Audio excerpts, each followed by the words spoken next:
There was a moment in the late 1980s when role playing games were still finding their voice, not just mechanically, but creatively. No one had decided yet what these worlds were supposed to look like, what kinds of stories they could tell, or how far a home console could really be pushed. Some developers looked backwards, towards knights, castles, and familiar fantasy myths. Others looked inward, refining systems, menus, and numbers, trying to make the genre work on living room hardware.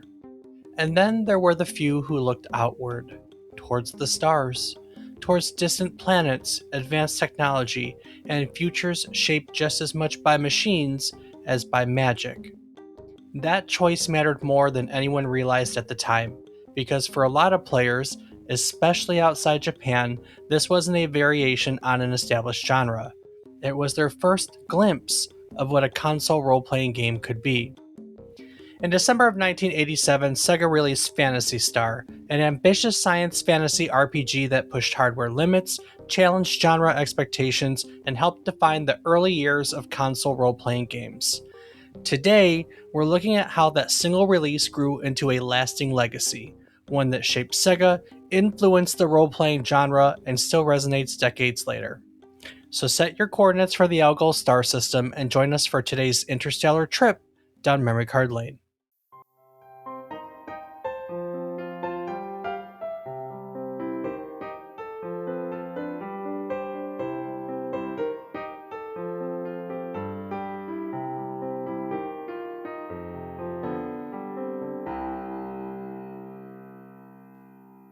Good morning, good afternoon, and good evening.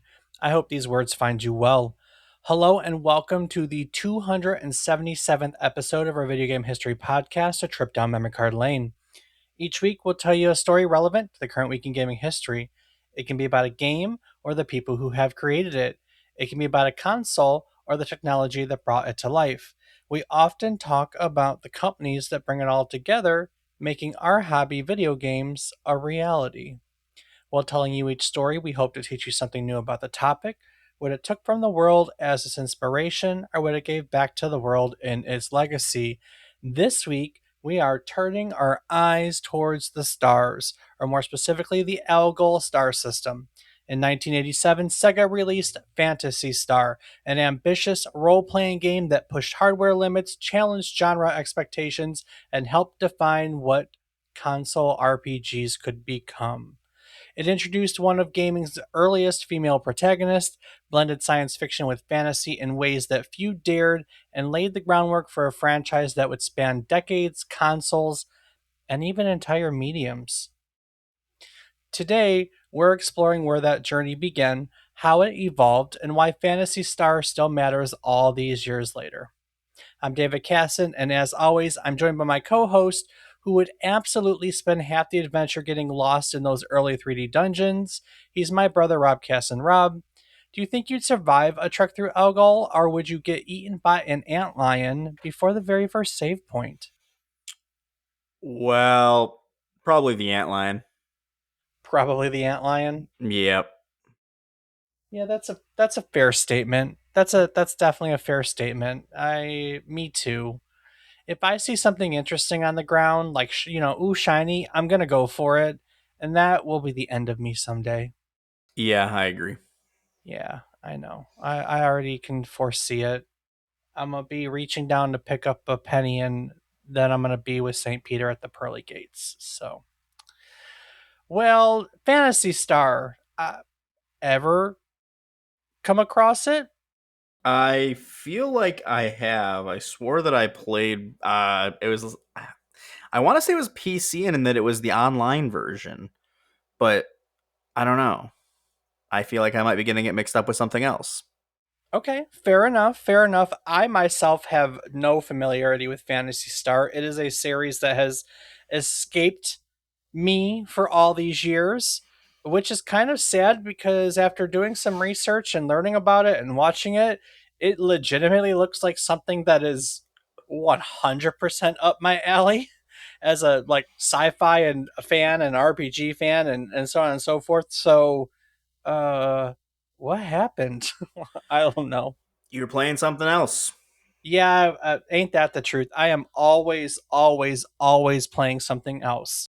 But with that being said, we have a whole story to tell about Fantasy Star and how we got there and what it means today that might include your memories. But before we get to that point, why don't you share with our listeners what else happened during this current week in gaming history? Well, Dave, as we said, there were other things that were taking your attention. Some of them could have been that in December 17th, 1987, Mega Man was released for the Nintendo Entertainment System. Although being in Japan, I highly doubt that had your attention. This was developed by and published by Capcom. It introduced players to the Blue Bomber and his now iconic ability to absorb powers from defeated robot masters. The game pioneered the series' trademark non-linear stage selection and precision platforming. Though modest in sales compared to later entries, its tight controls, challenging difficulty, and imaginative boss designs laid the foundation for one of Capcom's most enduring franchises. Mega Man also helped define the action platformer genre, influencing countless games with its blend of mechanical mastery, memorable music, and inventive level themes. The original adventure set the stage for decades of sequels and spin offs, establishing Mega Man as a cornerstone of 8-bit gaming history.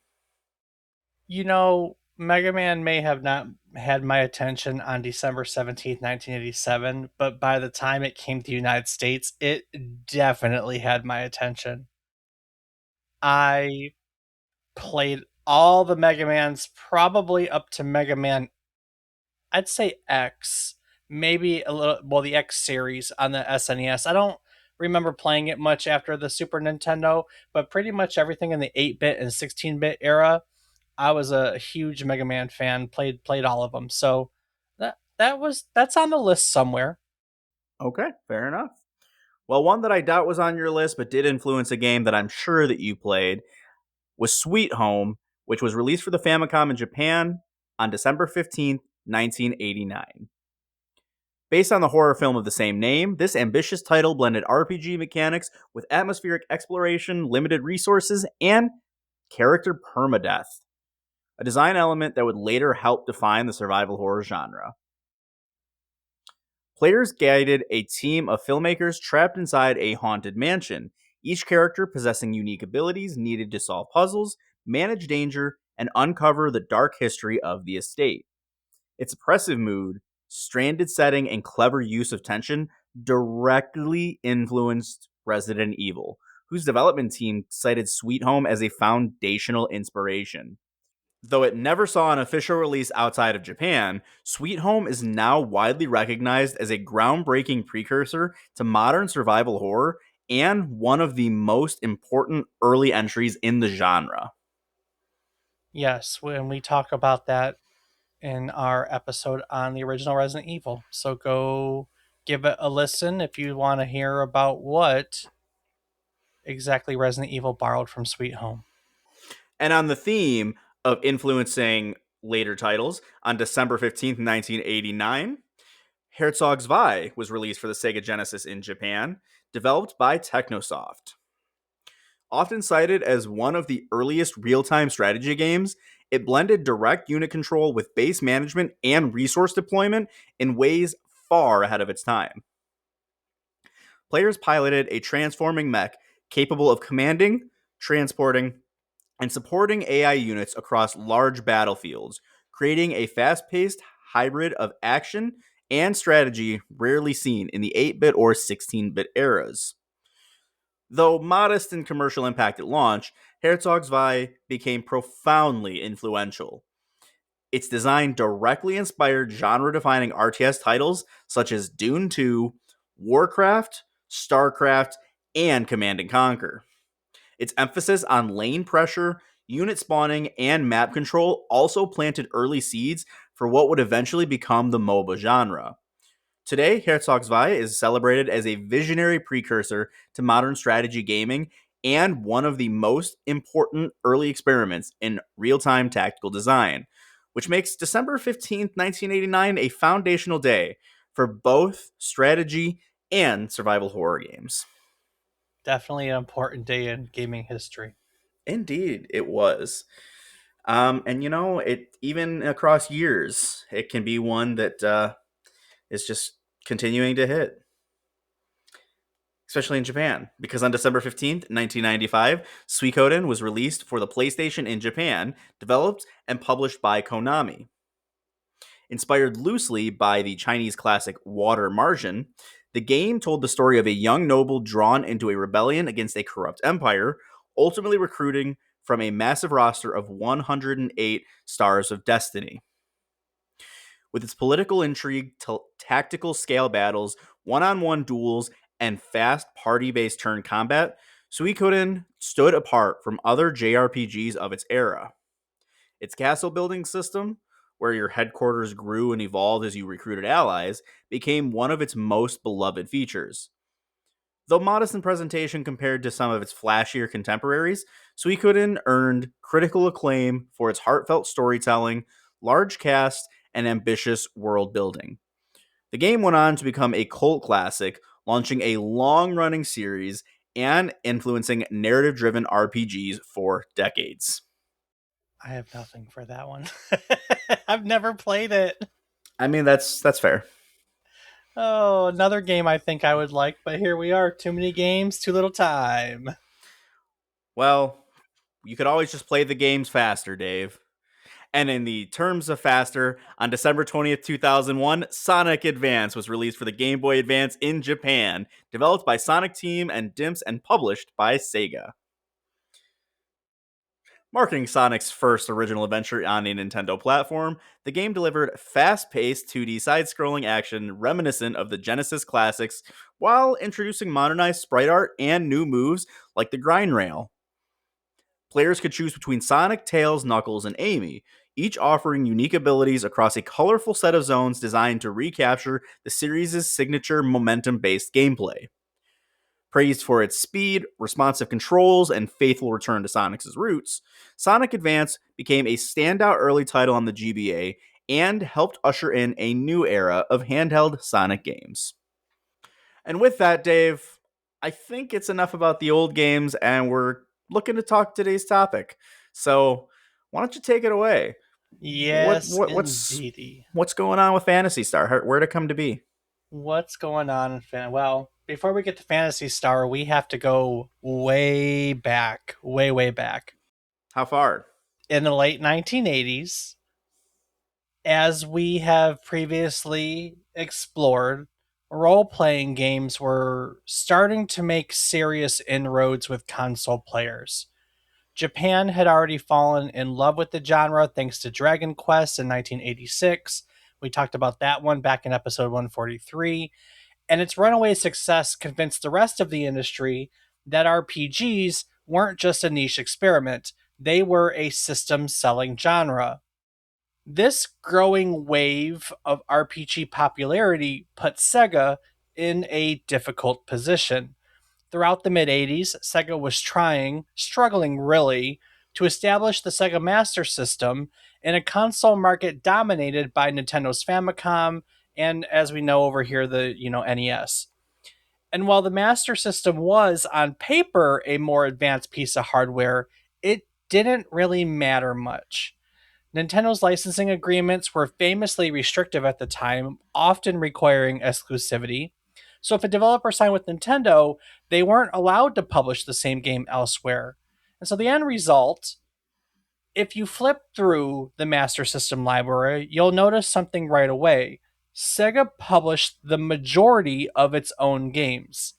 Not because they wanted to monopolize the platform, but because most outside studios weren't allowed to work with them. So as RPGs became more popular, Sega recognized what was happening, but they couldn't rely on third-party studios to jump in and make them an answer to Dragon Quest or Final Fantasy. If Sega wanted a major role-playing game on the Master System, they were going to have to build it internally. And from a business standpoint, Sega had a lot of incentive to do so. RPG players tend to be loyal long term fans. Exactly the kind of audience the company needs if they want the company needed if they wanted to keep pace with Nintendo. A strong RPG could very much help define the Master System's identity. So Sega looked inward and they asked their staff, who wants to make a role playing game? One of the people who stepped forward was designer Kotaro Hayashida. Only a few years earlier, he had been a recent college graduate looking for a foothold in the game industry when he saw a listing in a magazine for a job at Sega. He took the bullet train to Tokyo for the interview, but he ended up completely lost. He accidentally wandered into one of Sega's factories instead of Sega's headquarters. Wow. I know that's quite a miss, right? I mean, Yeah. I, I I don't know. I guess you look up Sega in the phone book and you accidentally hit the factory and not the headquarters, and you just go to the address. I don't know. That's possible. I couldn't tell you, but it's definitely something. Very luckily, a kind employee at the factory offered him a ride to the headquarters. So Hayashida interviewed, or Hayash, so Hayashida interviewed. He got the job, and he joined Sega in 1983, the same year that the company released its first console, the SG-1000, which we've talked about in episode 150. At first, Hayashida worked on arcade titles, but as Sega revisited, but as Sega revised the SG-1000 into the Mark II and later the Mark III, he began developing for consoles as well. When Nintendo found explosive success with Super Mario Bros., Sega needed their own mascot style platform, and Hayashida's team stepped up. The result was Alex Kidd in Miracle World, which came out in 1986, and that was the Master System's absolute closest answer to Mario. The second person who eventually volunteered for Sega's new RPG project was programmer Yuji Naka, who had taken a very different path. Naka didn't attend university. Instead, he taught himself programming by typing code from magazines. He ended up joining Sega in 1984, and he started making map data for a game called Lode Runner, which came out on the SG-1000. Early in his training, his supervisor challenged him to create a game aimed at girls. So Naka paired with another new programmer, and after a few months, they pitched a rough prototype on an action game called Girls Garden. Sega ended up approving it for full development, and Naka spent the next several months finishing it. After that, Naka was moved into technically demanding work. He ported arcade hits such as Spy vs. Spy, Space Harrier, and Outrun to the Master System. These projects, which required squeezing massive arcade experiences into a small home console cartridge, sharpened his programming instincts and really taught him how to push Sega's hardware to its limits. And so that reputation, the reputation of someone who made what was often looked at as the impossible work for them, made Naka an obvious choice for any ambitious in house project. So when Sega put out the call for an RPG team, both Hayashida and Naka volunteered. The company gave them permission to assemble a small group, about 10 developers total, and they all began designing Sega's first internally developed console RPG role playing game. From the start, the team wanted what would become Phantasy Star to feel different from other role playing games dominating the market. So rather than adopt a standard medieval fantasy setting that was seen in Dragon Quest, that was seen in Final Fantasy, that was seen in other Japanese role playing games, they envisioned a science fiction world that had just little touches of medieval influence. They drew their main inspiration from Star Wars, of all places, admiring how it blended Western and Japanese aesthetics. You know, robes reminiscent of Juno uniforms, lightsabers that were echoing the stylings of samurai swords, stuff like that. The team believed that this hybrid science fantasy world would help distinguish their game and really also play to Sega's strengths in creating what they always felt were more technically ambitious experiences. There World building expanded quickly into their setting, which would become the Algol star system, a multi planet setting that naturally encouraged varied environments, different cultures, and a sense of scale that was really uncommon to console role playing games at the time.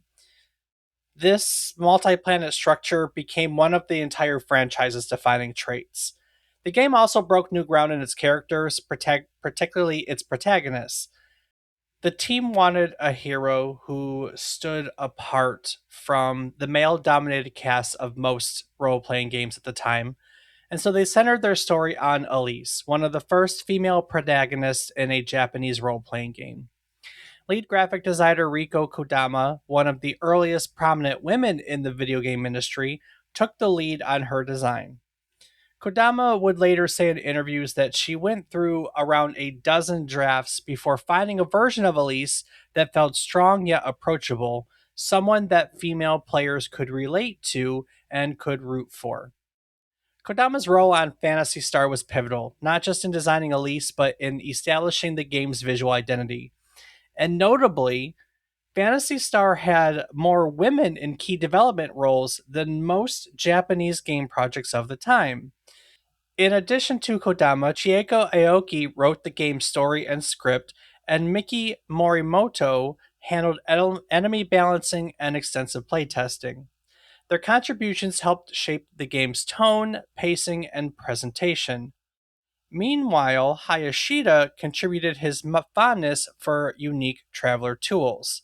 He had put a motorcycle in Alex Kidd, and for Phantasy Star, he wanted vehicles that would add mechanical depth rather than simply replace walking. And so the team created a Land Rover for navigated ant lion covered terrain, a hovercraft for crossing water, and an ice digger for breaking through massive ice structures.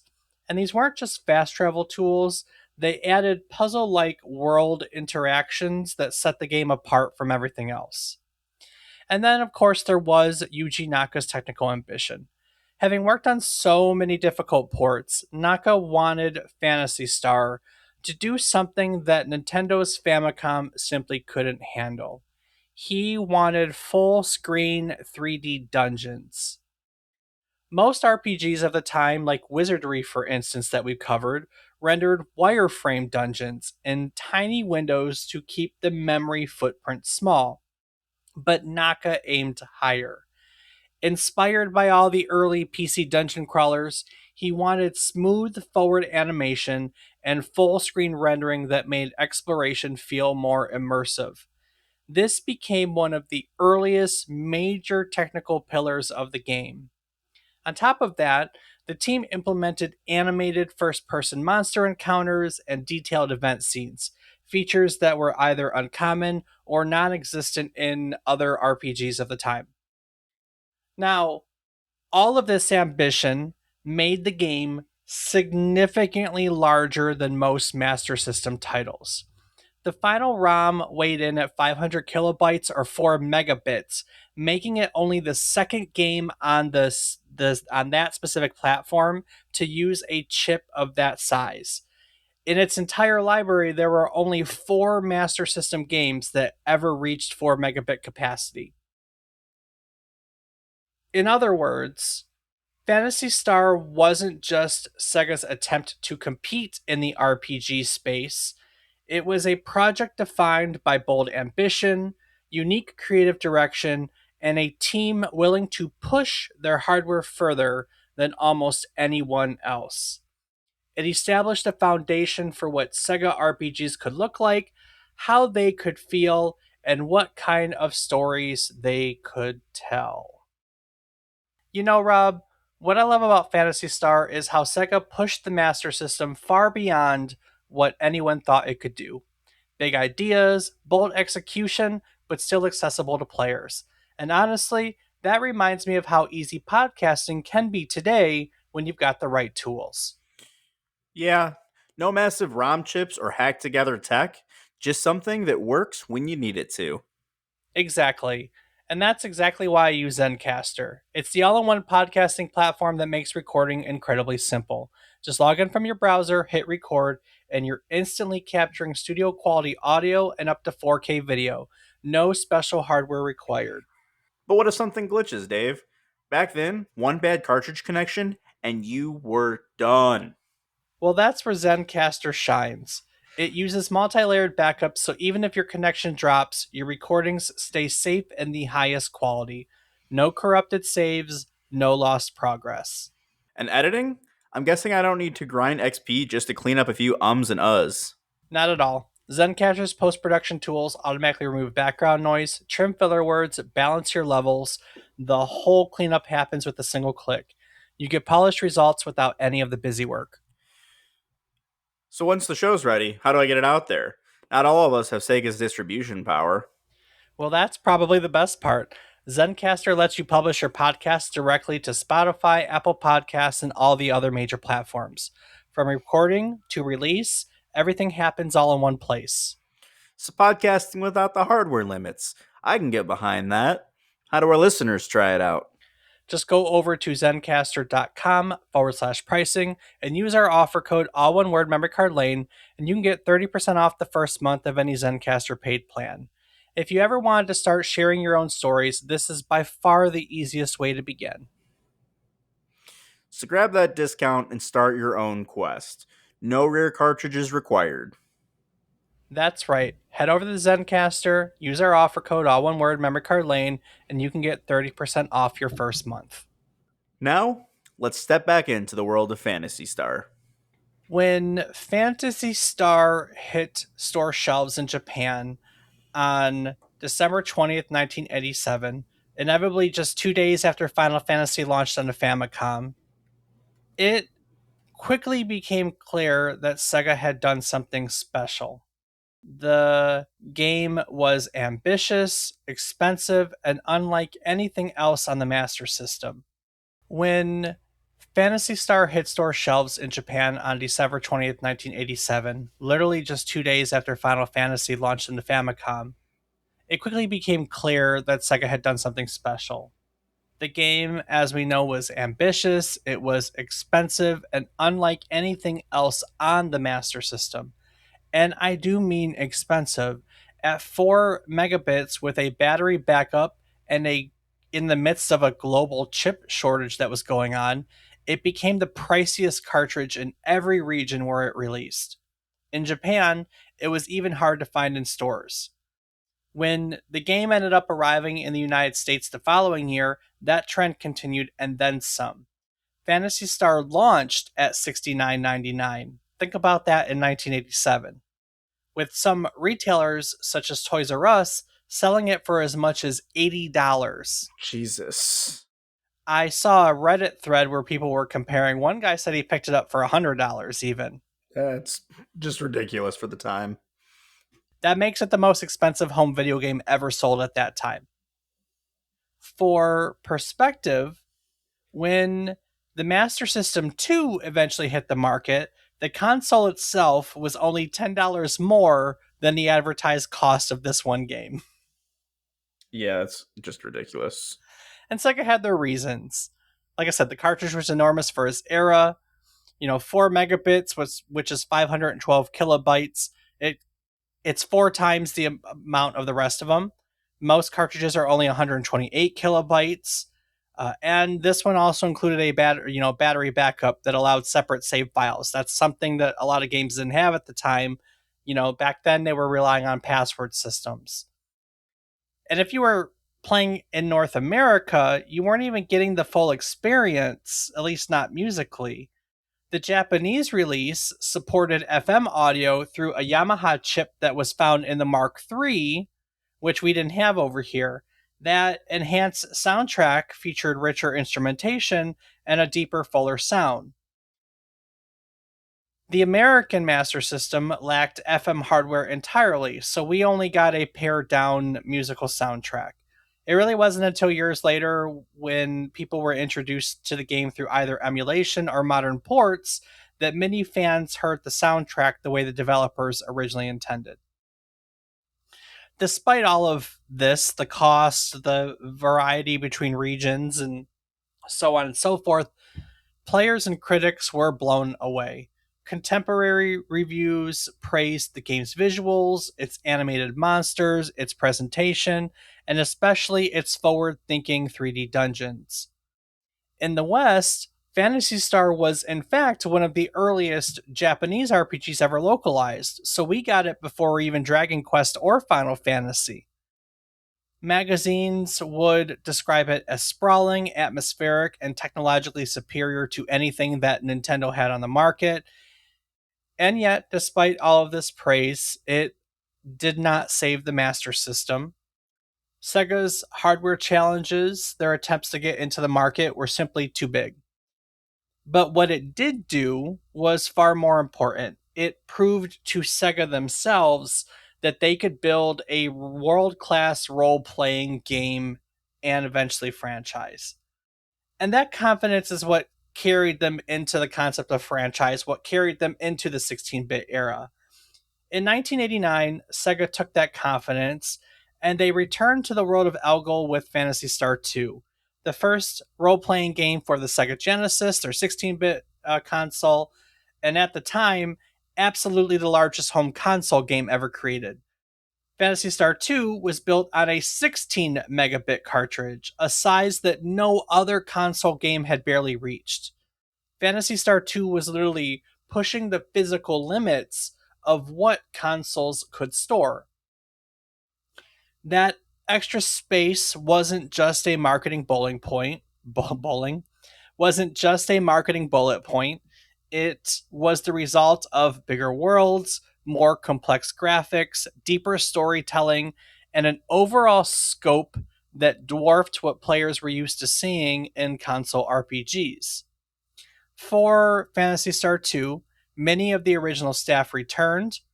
Rieko Kodama's influence grew in the art direction and storytelling, while Yuji Naka continued pushing technical boundaries. Gone were the bright colors, gone was the helpful tone of the original. Phantasy Star II rather embraced a darker, more dystopian vision. It was one that tackled themes of automation, environmental collapse, and the consequences of over reliance on technology. It wasn't afraid to take emotional risks, delivering one of the, spoiler alert, earliest shocking character deaths in console RPG history. This was years before Final Fantasy VII made that trope famous. All in all, Phantasy Star II was an absolute hit. Reviewers praised its story, its length, and its challenge. And for many Western players, this was their first like big RPG experience because Phantasy Star 2 actually reached North America 4 months before the original Final Fantasy was localized and brought over here to the Nintendo Entertainment System. And so Phantasy Star 2 is a foundational entry for many role-playing fans or gamers period that were introduced during this generation for an entire generation of Genesis owners, 16-bit players, and so on and so forth. Then came Phantasy Star in 1990. This was developed by a different internal Sega team and designed around a rather bold generational system. Player choices determined which characters were born in later chapters, which was a far ahead of its time concept. The concept of lineage in a video game is novel now. To have it back in 1990 is awesome. Reception on Phantasy Star 3 was really mixed, but its ambition definitely stood out. It's still seen to this day as one of the more unusual and experimental RPGs on any 16-bit system. And then Sega struck gold again. Phantasy Star 4, The End of the Millennium, was released in 1993, and there are many people out there that consider it to be one of the best role playing games of the entire 16 bit era. Kodama, for this one, played a large creative role and helped bring together a game that tied together the themes and story threads of the original trilogy while refining everything about them. The combat was brought together, the pacing was better, the presentation was a step up. They introduced comic panel cutscenes, it has fast battles, and it has very emotional storytelling, all things that really make Phantasy Star 4 a standout title. To this day, there are many fans of the Phantasy Star franchise itself that consider Phantasy Star 4 to be the crown jewel of the entire series. And then it just kind of wasn't around for a little while. We got a big gap. It reappeared in 2000 when the franchise completely reinvented itself. And somewhere in the 2000s, Rob, is probably where you encountered it. Yuji Naka came together with the Sonic team to create Phantasy Star Online for the Dreamcast, one of the first successful online role playing games for any home console. Years before Xbox Live, years before the PlayStation Network, or any of that ever existed, players were logging into shared spaces, questing together, and trading rare drops in Phantasy Star Online. Eventually, it did come to Windows, but there are two Phantasy Star Onlines, and they both got Windows releases, which is why it's very likely Okay. that you have tripped on them at some Yep. point. I was gonna say there's no way if it was Dreamcast, but if they did have Windows release, I swear that I played the original Fantasy Star Online. Um, but unless I go back and play it again, I really won't know that for certain. You may have. It's one of the early MMOs. I mean, you very well may have. Phantasy Star Online blends action combat and cooperative exploration, along with item driven progression, in ways that have influenced many things that have come after it. You can see it in Monster Hunter, for instance. There are influences in Destiny, even. It really wasn't just a sequel to the Phantasy Star franchise, it was the birth of a completely new era for it. So as the series grew, so did its footprint. In the late 1980s and early 1990s, the first three games were adapted into a series of Japanese choose your own path game books. Early proof Hmm. that the world of Elgol had become a narrative universe, not just a series of cartridges. That's actually pretty cool. Isn't that? I think that'd be cool for us to have that for more of our game series. Yeah, it's just not something you think, and it's also not so common for games to spark other media. Normally, it's the other way around. Or if they do, it's like one book that follows the plot of the game or something like that. You know? Although now that I stop and think, I'm wondering how the orders go for like. I mean, example would be Pokemon. I can't remember which came first. I know we talked about it in the episode. So if you forget or don't know, like I do at the moment, go check out our Pokemon episode. it's the Um. it's the game, but good one. Damn. Okay. So then also, Halo is another example. The game. Yeah. No. 100%. I knew that. But But there are a lot of stories now that exist in that universe that didn't. It's interesting that you bring that up because like I think it's neat when mediums when a franchise jumps mediums, and I like that for anything like Star Wars novels or Halo novels or you know I do think more common is when books become movies or games. I think that's a kind of a given nowadays. People trying to capitalize it, but I think it's neat when the opposite happens. I like I like when they have a universe when the world building is so good that other people from other mediums want to participate in it. That's I think that's the point I'm trying to make. yeah, I absolutely agree. After the Choose Your Path game books, later in 1995, Sega published the Phantasy Star Compendium. That's a lore book filled with artwork, developer commentary, and expanded story connections across the entire original quadrilogy. And that same year saw the release of the Phantasy Star Memorial Drama CD, which is a fully voiced audio drama set before Phantasy Star 4 that expanded its characters with new storylines and music. The Phantasy Star universe later expanded through manga, including comedic Sega gag comics and story driven adaptations for Phantasy Star Online 2. Comedic gag comics for a console. Okay. As the online era took hold, the franchise reached anime with Phantasy Star Online 2, the animation, and the episode Oracle series. And in 2025, nearly 4 decades after the original game, Phantasy Star became a tabletop RPG. Hmm. The Phantasy Star tabletop role playing game, published by Skydawn Game Studios, allowed fans to explore Elgol, Ragol, and beyond through pen and paper campaigns, a testament to the franchise's longevity and world building strength. Even when Sega slowed Even when Sega slowed development, the fans refused to let the universe fade. The fan made project Phantasy Star 20 Years Past is especially notable. It's a lovingly crafted continuation that honors the series' style and storytelling. Its existence alone, frankly, speaks volumes about the franchise's emotional impact. And I'm sure people out there are still playing Phantasy Star 2 somewhere or Phantasy Star Online 2. They've been getting new episodes pretty regularly. The last expansion for it came out 2021, I believe. Yeah, 2020, 2021. Although the PlayStation 4 got it in 2022.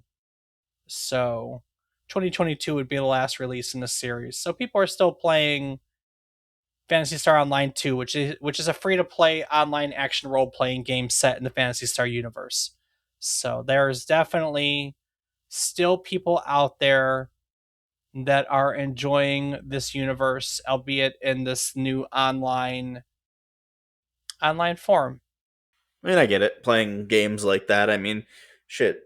If you want to learn about how old RuneScape is, go listen to our episode on Run Escape. Yeah, yeah. And I still play that most days. So I get it. When a game's good, it's good. I know that it's not looked upon with the same pedigree as the others, right? Final Fantasy, the Dragon Quest or Warrior series, those are the ones that became popular, that withstood the test of time. And this isn't even the one we talk about when we talk about like the Trinity, the Wizardry, Ultima, the early RPGs. But I still think this is important. I think that this is one of the other more important role playing games of the 8-bit and 16-bit eras. I think that it's definitely a pioneering role playing game series. It definitely gave us something unique as an alternative to that typical fantasy role playing game in the 80s/90s and beyond, and then eventually gifted us one of the first online MMOs for consoles.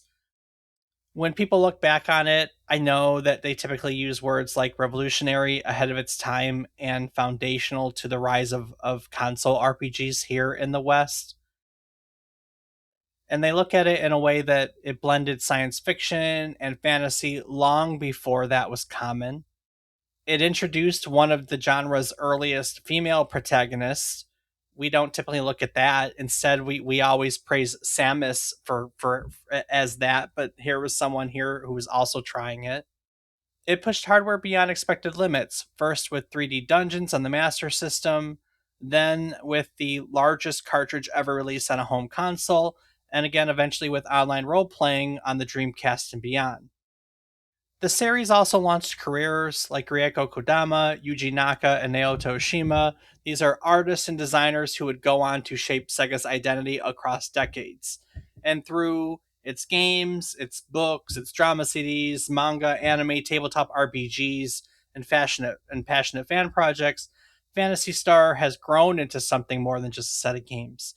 It's literally a universe. It's a universe that inspires creativity, imagination, and fan devotion even decades later. And so if Sega ever had a franchise, I'd say other than Sonic, that also embodied a spirit of ambition, innovation, and fearless experimentation, Phantasy Star is definitely it. So, if today's trip through the Algol Star System has you curious about the other early RPG giants of of the world. We've covered those too. Phantasy Star may have carved out its own sci fi niche, but it was part of a much bigger movement happening in Japanese game development at the time. Over in episode 143, we looked at Dragon Warrior, or Dragon Quest as it's known everywhere else, and explored how that game helped kick off Japan's console RPG boom in the first place. It's the title that made the Japanese public fall in love with level ups, slimes, and heroic quests. And then in episode 121, we dug into the origin of Final Fantasy, the game that helped define the genre for decades and build one of the most iconic franchises in gaming history. If you've ever wondered how a last chance project, a literal Final Fantasy at Square that turned into a global phenomenon, that's the episode for you. So if you want to keep exploring the roots of console role playing games, you'll find both those episodes waiting for you at www.memorycardlane.com, along with our entire archive of deep dives into the people, places, and stories that shape the games we love. Rob, what else can people find on our website? Well, you can also find the calendar of our future episode topics to know what we're going to be talking about coming up. You can find a link to our Discord channel where you can come chat with Dave and I about whatever, who knows, maybe you'll find out. You could find a link to our Patreon where you can help support us and get access to the unedited versions of our episodes. They're also ad free. And you can find links to our social media where I am on several platforms as Rob underscore O underscore Raptor. Dave? I can be found on various platforms as David is Wrong. Each week, we'll tell you one story relevant to the current week in gaming history. It can be about a game, a person, a technology, a console. We've covered a few places as well. While telling you each story, we hope to teach you something new about the topic, what it took from the world as its inspiration, or what it gave back to the world in its legacy.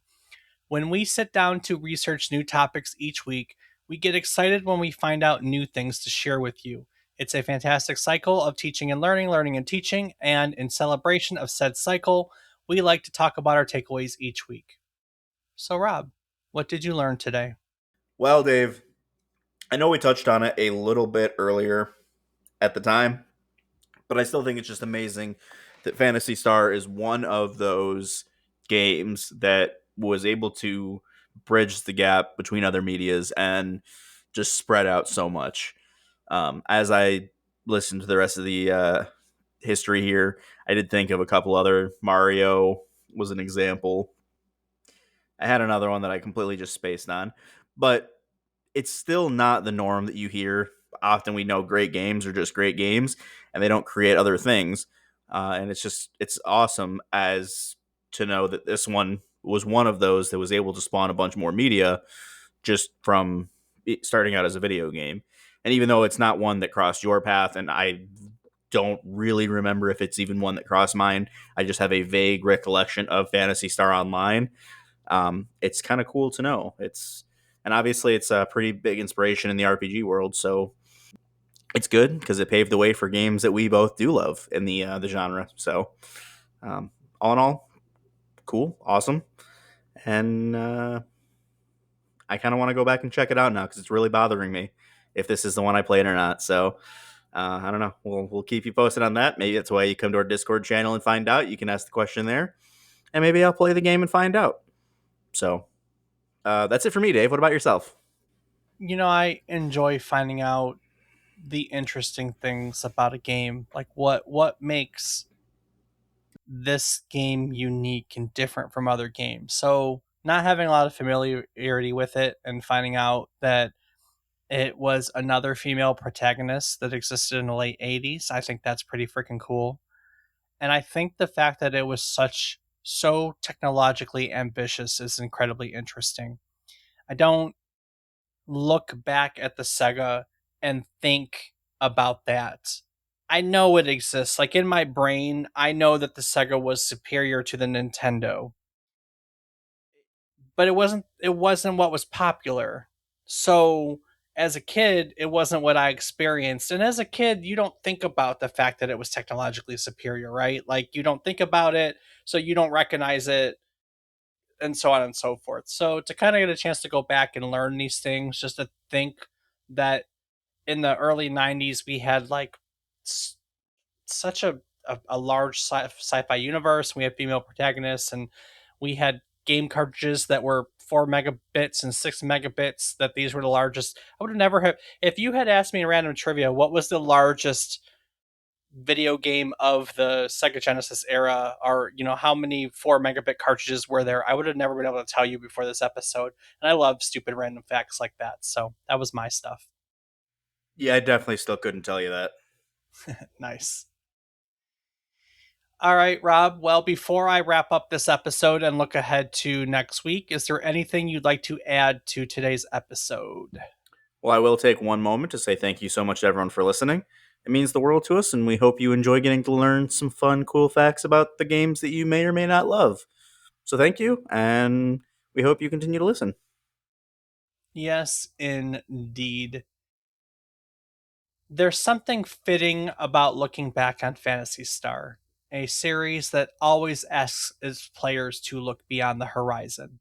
Whether it was a young woman defying a tyrant, a world logged into complacency by an all powerful machine, or a ragtag group carving their way through an unknown galaxy, these games were built on the idea that the future is rarely what it seems. And in a lot of ways, Sega approached the franchise with that same mindset: bold, curious, and unafraid to leap into the unknown. Across every era it touched, Phantasy Star challenged expectations. It showed us that an 8-bit console could render sweeping worlds and 3D dungeons, that an RPG could break away from medieval tropes and stand confidently in a universe shaped by technology and myth, that a cartridge could be big enough to hold heartbreak, social commentary, and stories that linger long after the credits roll. Even when the industry moved on, the people who loved these games kept them alive, weaving new stories, new formats, and new interpretations into a universe that still refuses to stay still. And maybe that's the real magic of Phantasy Star.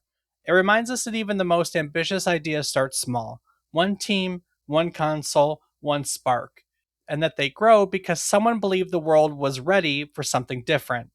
Its legacy isn't just innovation or nostalgia, it's imagination. The kind that inspires players, creators, and dreamers to keep reaching for the distant stars, even if the path there hasn't been charted yet. Next week, we are stepping away from star systems, megabit cartridges, and classic RPG legacies to take our annual look back at the year that was. It's time once again for our end of the year review, our chance to revisit the stories we told, the games we uncovered, and the strange corners of gaming history we somehow wandered into over the last 12 months. We'll It's usually a short episode. We'll briefly talk favorites, surprises, lessons learned, and maybe even a few things that we still can't believe actually happened. So join us as we wrap up the year in style and celebrate another trip around the sun, one memory at a time, on next week's trip down memory card lane. Skibidi dap dap dap doo